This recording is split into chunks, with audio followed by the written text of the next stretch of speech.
Ketua DPP PDI Perjuangan Puan Maharani bertemu dengan Ketua Umum Partai Demokrat Agus Harimurti Yudhoyono di pelataran hutan kota Senayan Minggu pagi. Dalam pertemuan itu Puan kembali menegaskan nama AHY muncul sebagai kandidat cawapres Ganjar Pranowo. Apakah rekonsiliasi politik PDI Perjuangan dan Demokrat akan mengubah peta koalisi dukungan Pilpres 2024? Sore ini kita akan membahasnya dengan narasumber yang bergabung melalui sambungan virtual. Ada politisi PDI Perjuangan Andreas Pareira. Selamat sore Bang Andre. Sore Nana, selamat sore Mas Toto, Mas Kepala Zaki, Bakomstra Mas Partai Zaki. Demokrat Herzaki Mahendra. Selamat sore Bang Zaki. Ya, selamat sore Mbak Nana, Mas Toto dan Pak Andreas. Dan Direktur Eksekutif Carta Politika Yunarto Wijaya. Selamat sore Mas Toto. Sore Rif, Bang Andre, Bang Zaki. Saya mau langsung ke PDI Perjuangan. Bang Andreas, Ketua DPP PDIP Puan Maharani dan Mas AHY, Ketua Umum Demokrat, akhirnya bertemu. Apakah ini bentuk rekonsiliasi antara PDI Perjuangan dan Demokrat? Ini berarti suhu panas ataupun hubungan dingin yang terjadi bertahun-tahun antara Demokrat dengan PDI Perjuangan sudah cair ya hari ini ya. Sudah pecah esnya ya. Ini rekonsiliasinya. Ya, pertemuan hari ini melanjutkan apa yang sudah mulai oleh Pak Sekjen kemarin antara Sekjen kedua partai, dan hari ini sebagaimana yang ditunggu, diharapkan oleh baik kader maupun teman-teman media, juga sebagian masyarakat memberikan respon yang sangat positif. Saya kira pertemuan hari ini sangat kondusif, karena saya melihat baik dari Mas AHY maupun Mbak Puan tidak ada kecanggungan di dalam pertemuan tadi gitu, baik ketika awal mereka bersalaman maupun setelah itu di dalam pertemuan lanjutan yang dimana hanya Mas AHY dan Mbak Puan yang bertemu, dan setelah itu mereka sama-sama membuat konferensi pers di depan media. Sama sekali nggak ada kecanggungan, nggak ada handicap di antara kedua pemimpin muda ini gitu. Dan saya melihat bahwa ini suatu pertemuan yang bagus, karena yang tadi Nana juga sampaikan, ini seperti icebreaker dari suasana yang mungkin artinya selama ini dianggap sebagai suatu kebekuan, meskipun kalau saya katakan bahwa yang beku itu tidak berarti tidak ada hubungan sekian lama, tetap ada hubungan, tapi hari ini adalah pertemuan yang baik untuk membuka pertemuan-pertemuan berikutnya. Dan itu tadi juga diakui oleh Mbak Puan maupun Mas AHY bahwa pertemuan hari ini bukan pertemuan yang terakhir. Tapi kita juga akan membuat agenda-agenda untuk pertemuan-pertemuan selanjutnya yang memberikan ruang kerjasama yang lebih intensif antara kedua partai ini. Gitu. Tadi diakui oleh Bang Andre bahwa ini adalah icebreaker pertemuan antara Puan dan juga AHY. Pertanyaan saya, kenapa icebreakernya baru dilakukan sekarang jelang pemilu 2024? Kenapa tidak dilakukan sebelum-sebelumnya? Ya, ini kan soal momentum yang baik, tepat untuk kita berbicara banyak hal, karena tentu ada hal tantangan yang bisa dilihat secara bersama ke depan. Dan saya kira sebagai pemimpin yang muda, mereka lebih melihat masa depan Indonesia ini ke depan, dan bagaimana kita menyamakan visi untuk menghadapi berbagai tantangan ke depan. Di situ saya lihat poin yang bagus sekali yang diinisiasi oleh Mbak Puan dan Mas AHY. Baik. Saya mau ke Demokrat. Bang Zaki, apakah Demokrat melihat icebreaker ataupun pertemuan antara Puan dan juga AHY ini untuk kepentingan elektoral semata? Karena ini kan kalau misalnya mau icebreaker ataupun memecah kebekuan harusnya dilakukan beberapa saat yang lalu setelah terjadi kebekuan hubungan antara Pak SBY dengan Bu Mega sekian tahun. Kenapa baru sekarang? Apakah ini hanya untuk kepentingan elektoral saja? Demokrat nggak merasa seperti itu, Mas Zaki? Ya, kalau kami tidak melihat seperti itu Mbak Nana. Ya, pertama Mas AHY juga sudah menyampaikan kalau pertemuan ini kami hanya ingin menatap ke masa depan. Karena begitu banyak tantangan yang kompleks bagi negara ini, dan akan sangat baik jika kedua kekuatan besar ini bisa bersatu, bisa bekerja sama dalam berbagai hal gitu. Nah, Mas AHY dan Mbak Puan ini kan juga sama-sama tokoh muda di partainya, pemimpin di partainya yang ikut menentukan arah kebijakan partai ke depan seperti apa. Bagaimanapun Mas AHY juga sudah menyampaikan Demokrat punya pengalaman sebagai ruling party selama 2 periode, PDIP saat ini sedang menjadi the ruling party. Sebelumnya PDIP berpengalaman sebagai oposisi, kami sendiri saat ini juga sedang menjadi oposisi gitu. Nah, bagaimanapun pertemuan keduanya ini diharapkan kalau tadi bahasanya kebekuan ya tadi Pak Andreas, tapi kalau Mas Ahaye menyampaikan ini adalah seperti oase. Bukan hanya oase bagi PDIP, bukan hanya oase buat Demokrat, tetapi juga oase bagi seluruh masyarakat Indonesia, seluruh bangsa dan negara yang ingin melihat bagaimana para elitnya, para pemimpin partainya dari berbagai kekuatan itu bisa duduk bareng. Mungkin ada pandangan-pandangan yang berbeda, ada pilihan-pilihan politik yang berbeda, tetapi bagaimana kita masih dalam satu kerangka yang sama untuk Indonesia yang lebih baik gitu. Nah, inilah yang kesepahaman ini yang sama-sama dimiliki oleh Mas Ahaye dan Mbak Puan. Dan tadi sudah tegas dan jelas juga setelah pertemuan, saya memang belakangan karena tadi tidak sempat ya, karena ada tugas lain ya, disampaikan bahwa ini bukan satu-satunya pertemuan. Jadi akan ada kelanjutan lagi ke depannya, akan membahas lagi hal-hal lain ya ke depannya, karena bagaimanapun berbicara mengenai bangsa dan negara itu kan tidak bisa hanya sekali dua kali. Oke. Mas Zaky, bagi Demokrat apakah rekonsiliasi ini diharapkan bisa menjadi pintu masuk rekonsiliasi politik selanjutnya antara Ibu Mega dengan Pak SBY yang sudah beku sekian tahun ini? Ini kan generasi kedua yang bertemu, generasi pertamanya diharapkan Pak SBY dan Bu Mega bisa bertemu dalam waktu dekat untuk rekonsiliasi, itu harapan Demokrat? Ya mungkin saja, itu akan sangat baik ya menurut kami, karena bagaimanapun itu kan kita ada Mas Ahaye, Mbak Puan juga sudah menyampaikan tadi bahwa kedekatan keduanya ini bukan hanya dalam konteks politik ya, tetapi juga bagaimana hubungan silaturahmi dan juga hubungan kekeluargaan. Bahkan tadi kan Mbak Puan menyampaikan, ini saya seperti bicara antar kakak dan adik. Lalu kemudian Mas Ahaye bilang, boleh nggak saya panggil ini Mbak Puan kayak kakak saya ini. Nah ini kan sangat cair ya, sangat baik ya. Nah, tinggal nanti mungkin pada saatnya di waktu yang pas, di waktu yang tepat ya, Ibu Mega, Pak SBY mungkin saja bisa bertemu. Kalau bagi kami dari Demokrat ya itu akan sangat baik. Tetapi lagi-lagi kan ini kan masih berproses, ini masih pertemuan awal. Bahkan Mas Ahaye dan Mbak Puan sendiri kan masih perlu bertemu dulu nih. Ya kan, beberapa kali bertemu dulu, menyamakan pandangan dulu ya, nanti barulah kemudian kita lanjut ke hal-hal lainnya gitu. Itu yang kami lihat. Oke, Mas Toto, saya ingin langsung ke Mas Toto. Mas Toto, Anda melihatnya rekonsiliasi politik ini antara PDI Perjuangan dengan Demokrat ini untuk kepentingan elektoral pemilu 2024 semata atau memang untuk penjajakan di pemilu selanjutnya nih 2029?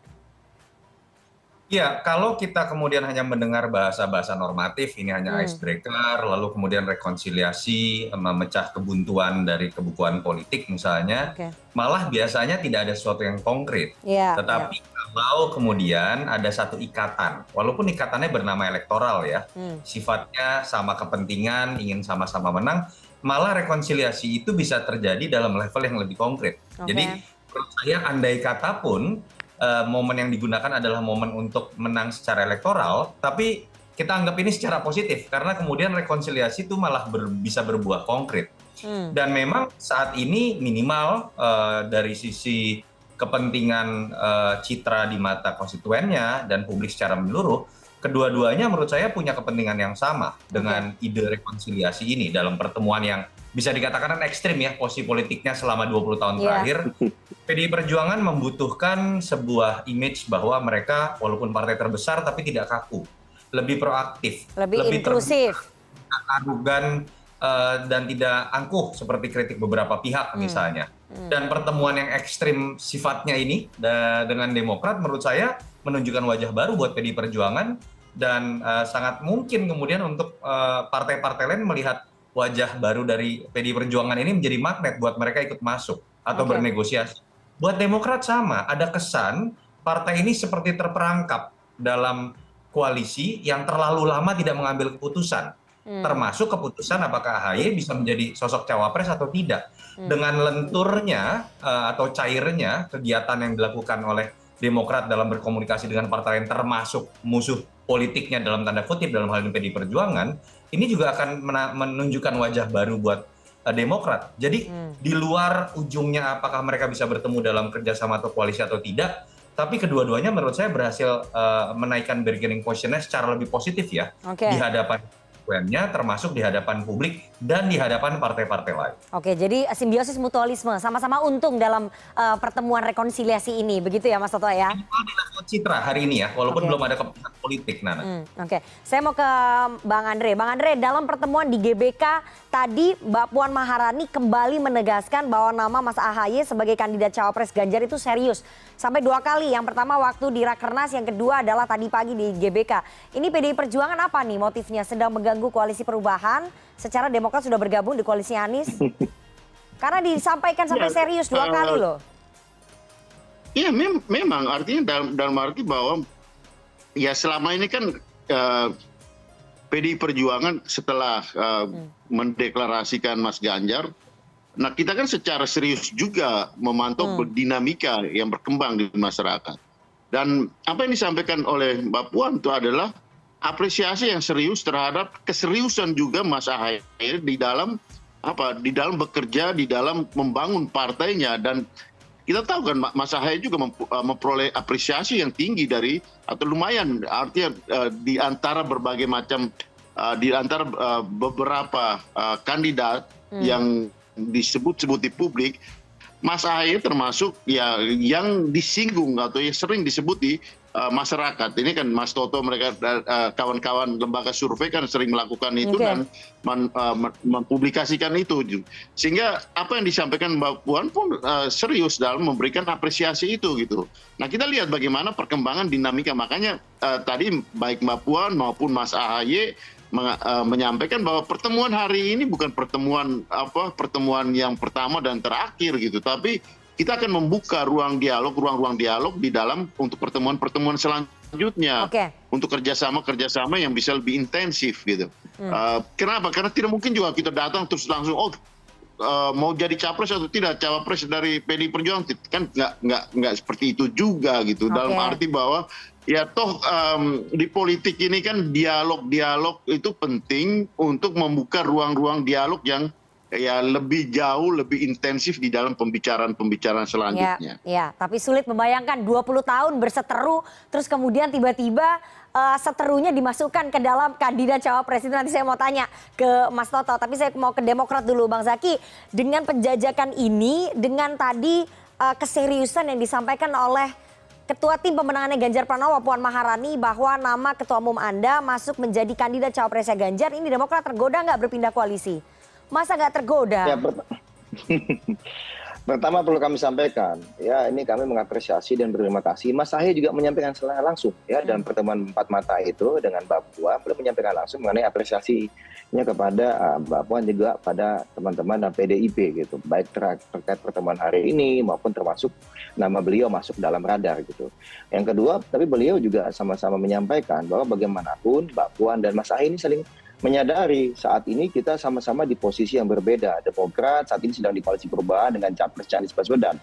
Sedangkan Mbak Puan jadi nggak tergoda sudah di PDIP. Nah ini kita saling memahami posisi sama-sama. Hanya saja tadi ada kesepakatan juga di dalam bahwa kita tidak hanya berbicara mengenai politik praktis gitu. Ada hal-hal lain, ada kerjasama-kerjasama yang bisa kita lakukan. Ada yang dalam konteks jangka pendek, ada konteks dalam jangka panjang. Jadi kalau kami sampai dengan saat ini, sampai dengan hari ini, sampai dengan tadi, kan tadi ada biasa, kalau Mas AHY kan setiap kali ada mau kegiatan kita siapkan dengan baik, selesai kegiatan kita ada diskusi. Beliau sangat senang mendengarkan masukan, respon juga dari para kader ya, termasuk tadi yang ikut, maupun tadi yang mencermati pemberitaan di luar, maupun masukan dari masyarakat yang muncul di berbagai medsos maupun nah tadi disampaikan juga di dalam pembincangan itu ya bagaimanapun ini menjadi suatu awal ya, kedepannya kita akan lihat akan mengalir kemana, tetapi ada harapan bahwa ini bisa menjadi suatu bentuk kerjasama yang untuk bangsa dan negara, yang bermanfaat untuk bangsa dan negara. Ini yang kita lihat ya, jadi jangan juga kemudian dipatok tadi sama persis disampaikan oleh Pak Andre dan Mas Toto bahwa hari ini harus begini enggak, tetapi memang potensi-potensi, kemungkinan kerjasama dan silaturahmi ke depannya itu tadi juga dibicarakan secara langsung dan to the point antara Mas AHY dan Mbak Puan gitu. Tapi kerangkanya adalah bukan kepentingan jangka pendek ini. Kita bicara mengenai kepentingan jangka panjang untuk bangsa dan negara gitu. Jadi ada kode tadi yang disampaikan oleh Mas Herzaki, kerjasamanya bisa jangka pendek, jangka panjang. Nah jangka panjangnya soal apa nanti saya mau tanya lebih dalam. Mas Toto, tapi ini saya ingin analisa Anda ya. selama 20 tahun berseteru, kemudian PDI Perjuangan tiba-tiba melontarkan nama Mas AHY sebagai kandidat cawapresnya Mas Ganjar. Ini menurut Anda apa ini? Manuver apa? Apakah ini manuver hanya menggoda kepada Demokrat atau memang betul-betul serius atau sekali lagi penjajakan untuk putaran kedua? Mas Toto melihatnya bagaimana? Iya, memang kalau kita lihat kelenturan berpolitik dari semua aktor ini sekarang lebih terasa ya. Dan kalau mau ditanya yang pertama menularkan siapa, namanya Joko Widodo. Joko Widodo bertarung dengan sosok yang pendukungnya sebagian diantaranya bahkan menyerang secara personal, isu PKI muncul, isu SARA muncul, tapi kemudian tiba-tiba dijadikan sosok Menteri Pertahanan atau bagian dari kabinetnya. Hitungannya dalam jangka waktu beberapa bulan loh, ketika biasanya tuh sebagian pendukung masih sakit hati. Belum lagi sekarang kita melihat kompleksitas dari peta politik ketika Surya Paloh kemudian masuk dalam koalisi perubahan, orang masuk dalam perdebatan Jokowi apakah mendukung Ganjar atau kemudian mendukung Prabowo. Dalam situasi kompleks seperti ini, semua aktor pasti mau tidak mau akan terbawa dalam suasana yang lebih cair juga. Entah yang tujuannya memang tidak mau ketinggalan dalam polarisasi yang kompleks ini, atau memang betul-betul ingin membuat sebuah pola baru gitu. Itu yang menurut saya sedang terjadi pada Partai Demokrat dan PDI Perjuangan. Karena dalam situasi yang kompleks seperti ini, siapapun yang kaku terlalu terbaca masuk dalam sebuah positioning, itu paling mudah untuk kalah. Itu yang menurut saya sedang dijalankan oleh Demokrat dengan PDI Perjuangan. Kan orang misalnya dari jauh-jauh hari sudah menduga dengan kalimat ekstrim, kayaknya PDI Perjuangan dengan karakternya ini akan bisa sendirian nih, dikeroyok oleh koalisi besar. Atau Demokrat kemudian akan terpaksa menerima Anies menggarap cawapres dari NU, bukan AHY sebagai pilihan utama. Saya pikir keduanya pilihan paling tepat saat ini dengan terkantar seperti itu adalah keluar dari black box tadi, sehingga kemudian membuka peluang bagi keduanya juga untuk membuat berbagai kemungkinan dalam pertarungan yang memang kita harus akui cenderung ketat jauh dibandingkan dengan pemilu-pemilu sebelum. Itu sih Nana yang menurut saya sedang dilakukan oleh keduanya. Jadi keluar dari stigma hanya berkutat di koalisi-koalisi itu saja. Tapi saya mau ke Bang Andre. Bang Andre, apakah kemudian kerjasama politik jangka pendek ataupun jangka panjang yang tadi dikeluarkan kodenya oleh Mas Zaky, ini maksudnya PDI Perjuangan tengah memperhitungkan ataupun merangkul Demokrat kalau nanti terjadi putaran kedua di Pilpres 2024? Jadi komunikasinya sudah dibuka dari sekarang? Ya itu tadi yang kalimat yang Mbak Nana sampaikan juga gitu. Di dalam itu kan ada hal-hal yang berkaitan dengan kerjasama, itu kan kita perlu merangkul dan kemudian ya kita berbicara untuk kemudian kita berbagi gitu. Dan saya kira itu adalah hal-hal yang menjadi basis, menjadi dasar daripada gotong royong gitu. Dan saya kira di sini kalau apa yang dilakukan oleh PDI Perjuangan adalah memulai tahap-tahap di dalam bagaimana gotong royong itu dibangun untuk suatu kerjasama yang lebih intensif dengan merangkul, dan kemudian kita bicara tentang bagaimana kita membagi beban, membagi kesempatan, membagi kalau kita sama-sama bekerja untuk memperoleh kekuasaan, bagaimana kita berbagi tentang kekuasaan ke depan untuk kepentingan masyarakat dan untuk kepentingan bangsa dan negara. Saya kira hal-hal seperti itulah seharusnya itu terjadi di politik, sehingga kalau pertemuan hari ini adalah pertemuan yang kalau kita lihat ini adalah, kalau tadi saya singgung sebagai memecah kebekuan, meskipun bukan berarti sebelumnya kita tidak pernah berkomunikasi. Nah ini adalah langkah-langkah awal untuk kemudian kita bicara lebih jauh berkaitan dengan hal-hal yang akan kita lakukan dalam kerjasama tadi gitu. Jadi mau menarik Demokrat di putaran kedua ini, Bang Ande dari tadi putar-putar nih, kita pengen clear-nya ke situ tuh. Ya, masa nggak tertarik? Saya katakan bahwa tidak ada suatu pembicaraan di politik kita datang langsung nanti kau ini. Tapi salah satu message-nya itulah, maksudnya begitu ya. Nah, salah satu message-nya itu. Pertemuan seperti ini adalah langkah-langkah awal untuk melakukan pertemuan-pertemuan lanjutan untuk pembicaraan yang lebih serius, Mbak Nana. Oke, baik. Mas Zaky, terakhir, kalau nanti koalisinya Anies gagal masuk ke putaran kedua, apakah kemudian Demokrat memperhitungkan mengalihkan dukungan ke Ganjar dan PDI Perjuangan? Dengan sudah adanya pembukaan komunikasi ini. Ya, pertama tentu komunikasi ini sangat penting untuk dijalin. Tapi tadi kami sampaikan pesan Pak SBY, jangan jadikan pertemuan ini hanya untuk kepentingan politik praktis belaka, tetapi untuk kepentingan jangka panjang, kepentingan bangsa dan negara. Termasuk diantaranya bagaimana kita bersama-sama mengawal demokrasi kita, mengawal pileg dan pilpres kita bisa berjalan dengan demokratis, jujur dan adil. Nah, kalau dalam konteks tadi, bagi kami masih terlalu awal kita berbicara mengandai-andai ke arah sana, ya kan? Apakah kemudian siapa yang lolos atau tidak lolos, tapi bagaimanapun komunikasi ini sangat penting, silaturahmi ini sangat penting, sehingga apa, masyarakat di grassroots, di akar rumput ya bisa melihat bagaimana kita berpolitik boleh beda pandangan, tetapi jangan kita putuskan tali silaturahmi, janganlah kemudian kita tidak mau berkomunikasi. Nah, ini pesan yang ingin disampaikan oleh Mas Ahaye dan Mbak Puan hari ini. Baik. Dan ini ada keseriusan. Apakah nanti berlanjut dalam konteks politik elektoral? Ya, kita sama-sama tahu. Baik. Saat ini capres kami Anies Baswedan, capresnya Mbak Puan adalah Mas Ganjar. Ya, kita lihat nanti. Oke. Ya, kita lihat seperti apa dinamika ke depan. Kita masih menunggu pertemuan-pertemuan lanjutan. Nah, kita lihat nanti. Baik, Gitu. kita tunggu nanti kerjasama politiknya yang lebih konkret. Tidak, Twitter akan lebih adem, Nana. Ya, Biasanya paling nggak ya, Twitterland lebih adem, betul kata Mas Toto. Nggak ada lagi saling serang karena elitnya udah ketemu. Tapi nggak tahu elitnya bisa nggak meyakinkan pendukungnya untuk bisa sama-sama damai di Pilpres 2024. Kita harapkan harus bisa. Dan pasti bisa. Kita tunggu nanti kerjasama politiknya yang lebih real dan lebih konkret di pemilu 2024 atau mungkin di pemilu 2029 karena sekali lagi politik itu cair dan kita juga menunggu nanti rekonsiliasi politik antara Pak SBY dengan Ibu Megawati Soekarno Putri. Terima kasih sekali 3 orang narasumber yang sudah bergabung pada sore hari ini. Ada Direktur Eksekutif Carta Politika Mas Yunarto Wijaya, ada Kepala Bakomsra Partai Demokrat Herzaki Mahendra dan politisi PDI Perjuangan Andreas Parera. Sehat selalu Bapak-bapak, terima kasih sudah bergabung.